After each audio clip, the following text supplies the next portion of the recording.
నమస్తే. ఇన్నాళ్ళు నన్ను సపోర్ట్ చేస్తూ, ఎంకరేజ్ చేస్తూ మీ ప్రేమని నాకు అందిస్తున్న ప్రతి ఒక్కరికి కృతజ్ఞతలు. అలాగే ఈ వీడియో కూడా ఖచ్చితంగా మీకు ఉపయోగపడుతుంది. లైక్, షేర్ అండ్ సబ్స్క్రైబ్ చేసి మీ సపోర్ట్‌ని నాకు అందించండి. అలాగే ఈ వీడియో పట్ల మీకున్న అభిప్రాయాన్ని కామెంట్ సెక్షన్‌లో కామెంట్ చేసి తెలియజేయండి. ఇప్పుడు వీడియోని చూద్దాం. జ్యోతిష్య శాస్త్రం ఒక అద్భుతం. వేదాంగమైన జ్యోతిష్య శాస్త్రం అనేటువంటిది మానవ జీవన గమనానికి ఒక వరం. జ్యోతిష్య శాస్త్రం నీ జీవితంలో వెలుగునింపే ఒక భాష. ఆ భాష నీకు అర్థమైతే ప్రకృతి నీతో మాట్లాడుతుంది. అస్ట్రాలజీ నేర్చుకోవాలి అనుకునే వారికి అద్భుత అవకాశం. మురళీధర శర్మ గారి అస్ట్రాలజీ క్లాసెస్ అతి త్వరలో మొదలు కాబోతున్నాయి. 100% జాబ్ గ్యారంటీ. వివరాల కొరకు సంప్రదించండి.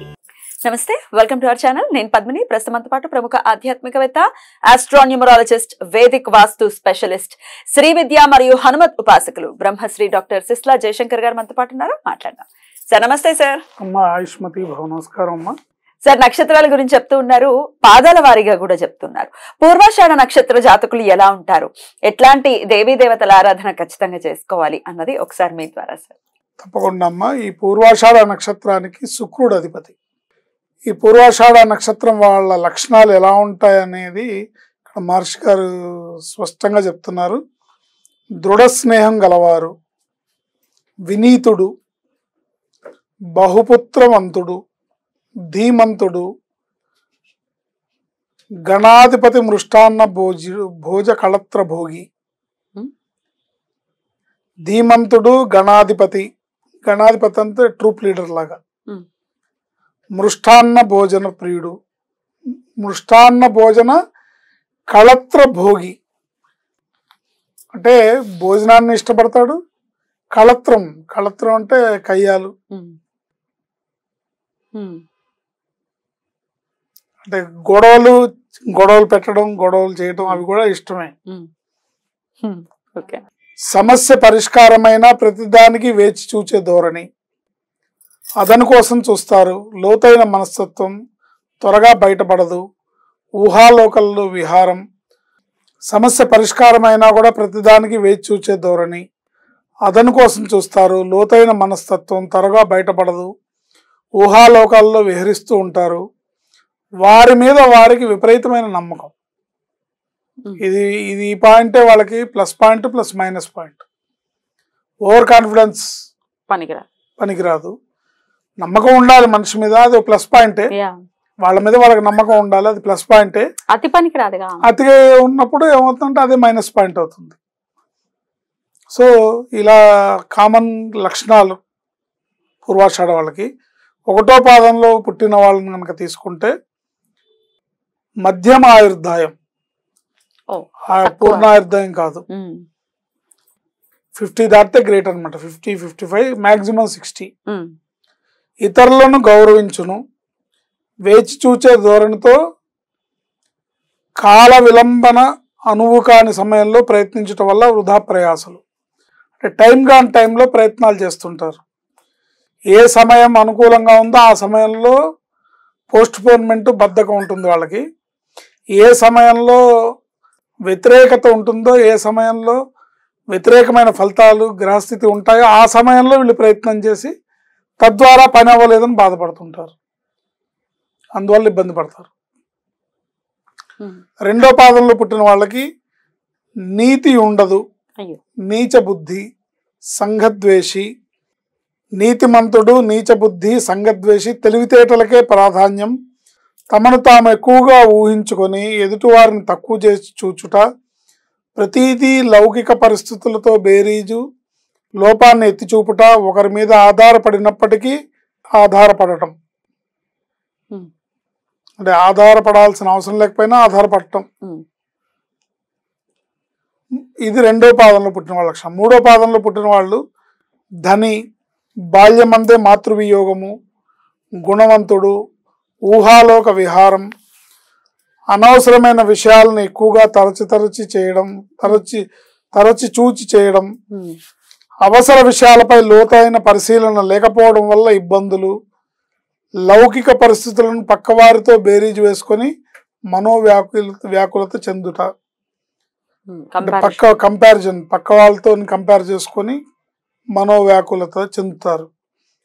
నాలుగో పాదంలో పుట్టినవాడు ధైర్యవంతుడు, సందిగ్ధావస్థతో అనవసర విషయ ప్రాధాన్యత, ఆదుర్దాతో సంపూర్ణ ఫలం పొందలేకపోవుట, నలుగురితో పోల్చి చూసుకునుట, కంపారిజన్ చేసుకోవడం అనేది ఈ 4వ పాదం వాళ్ళు కూడా ఉంటుంది.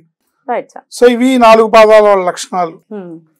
పూర్వాషాఢ నక్షత్రం వాళ్ళు లైఫ్ లో ఒక స్టేజ్ వచ్చేటప్పటికి, మిడిల్ ఏజ్ వచ్చేటప్పటికి సెటిల్ అయిపోవాలి వీళ్ళు, లేకపోతే సెకండ్ హాఫ్ అంతా కష్టపడతారు. సెటిల్ అయిపోయి ఉన్నది తింటూ ఉంటే లైఫ్ వెళ్ళిపోతూ ఉంటుంది. 40 లోపు సెటిల్మెంట్ అనేది కంపల్సరీ వీళ్ళకి అవసరం. ఇలా 40 ఏళ్ల లోపు సెటిల్ అవ్వాలి అంటే వాళ్ళు మార్చుకోవాల్సిన పద్ధతి ఏంటంటే దైవ భక్తిని పెంచుకోవాలి. గురు భక్తిని, పెద్దవాళ్ళని నిందించకూడదు. గురు భక్తిని, పెద్దల యందు భక్తిని పెంచుకోవాలి. వీళ్ళు జనరల్ గా గురువుల్ని, పెద్దల్ని నమ్మరు, పెద్దగా కేర్ చేయరు. మహర్జాతకులు అయితే తప్ప. ఇందులో ఈ నక్షత్రంలో పుట్టిన మహర్జాతకులు ఉంటే వాళ్ళకి అది ప్లస్ పాయింట్ గా మారి వాళ్ళు గురువుల్ని గౌరవించడం, గురువుల్ని సేవించడం జరుగుతుంది. కానీ జనరల్ గా నక్షత్రాలకి ఈ లక్షణం ఉంది. దైవభక్తి తక్కువే, గురు భక్తి తక్కువే. రెండింటిని మార్చుకోవాలి. కానీ జాతకం బాగుందనుకోండి ఆటోమేటిక్ గా ఉంటాయి, ఉండి అవి చేస్తాయి. ఇక ఏ ఆరాధన ఖచ్చితంగా చేసుకోవాలి సార్? వీళ్ళు అమ్మవారి భక్తులైతే గనక మహాలక్ష్మి ఆరాధన బాగుంటుంది. ఈశ్వరారాధన అన్ని రకాలుగా శ్రేయస్కరం. ఈశ్వరారాధన, ఈశ్వరాభిషేకం, సోమవారం నాడు శివాలయాన్ని దర్శించడం, గురువారం నాడు శివాలయాన్ని దర్శించడం, లేదా శుక్రవారం నాడు ఈశ్వరారాధన వాళ్ళ భక్తి కొలది ఈశ్వరుడితోని అటాచ్మెంట్ పెంచుకొని ఆయన భక్తిని పెంపొందించుకుంటే వీళ్ళకి జీవితంలో ఏ లోటు ఉంటుంది. రైట్. శుక్రుడు అధిపతిగా ఉన్నటువంటి ఈ నక్షత్ర జాతకులు ఖచ్చితంగా అమ్మవారి ఆరాధన చేసుకుంటూ పెద్దల పట్ల మర్యాదగా ప్రవర్తించాలి అని చెప్తున్నారు. సో ఇవి గనక చేస్తే ఖచ్చితంగా జీవితంలో మంచి పొజిషన్ ప్రవర్తించాలి. గురు భక్తిని పెంపొందించుకోవాలి. దైవ భక్తి కూడా తక్కువే ఉంటుంది, దాన్ని కూడా పెంపొందించుకోవాలి. వాంటెడ్ గా దృష్టి, నాకు ఈ దైవ భక్తిని పెంచుకుంటేనే నా జీవితం సక్సెస్ అవుతుందనే విషయాన్ని మనం ఇక్కడ సందేశంగా మనం చెప్తున్నాం.